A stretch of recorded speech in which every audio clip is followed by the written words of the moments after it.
কি বলবো, বলার মতো কিছু নাই। এমন একটা নতুন গাড়ি, এই যে যদি চাকার কন্ডিশন দেখা যায়, যে চাকার এখন পর্যন্ত চাকার রংটা কিন্তু এখন পর্যন্ত আছে।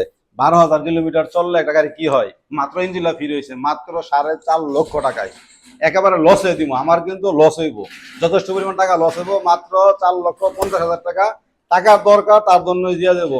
বাংলাদেশের কোথাও কিন্তু 25-এ কিনা গাড়ি কিন্তু 4.5 লক্ষ টাকা পাবেন না, আমি এটা চ্যালেঞ্জ দিয়ে দিলাম। এরকম একটা কম দামে ফ্রেশ গাড়ি কেউ দিতে পারবো না, শুধুমাত্র আরমান মোটরসে আসতে হইব। আর আমাদের কাছে কিন্তু হিউজ পরিমাণ গাড়ি আছে, যার যে গাড়িটা লাগবে নিতে পারবেন। বাইরে কিন্তু একটা ইন্দু এম আছে, ওটাও কিন্তু 4.5 লক্ষ টাকা ইন্দোনেশিয়ান এম। কেউ দিতে পারছে 4.5 লক্ষ টাকা ইন্দোনেশিয়ান এম? 2022-এর গাড়ি কেউ দিতে পারবো?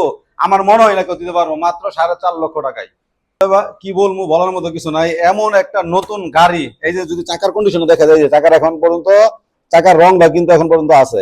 12,000 কিলোমিটার চললে একটা গাড়ি কি হয়, মাত্র ইঞ্জিনটা ফ্রি হয়েছে মাত্র 4.5 লক্ষ টাকায়। একেবারে লস হয়ে দিব, আমার কিন্তু লস হইব, যথেষ্ট পরিমাণ টাকা লস হইব। মাত্র 4,50,000 টাকা টাকার দরকার, তার জন্য দিয়ে দেবো।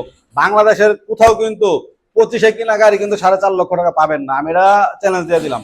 এরকম একটা কম দামে ফ্রেশ গাড়ি কেউ দিতে পারবো না, শুধুমাত্র আরমান মোটরসে আসতে হইব।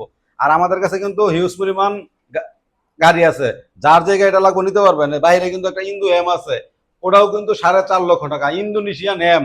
কেউ দিতে পারছে 4.5 লক্ষ টাকা ইন্দোনেশিয়ান এম? 2022-এর গাড়ি কেউ দিতে পারবো? আমার মনে হয় না কেউ দিতে পারবো, মাত্র 4.5 লক্ষ টাকায়।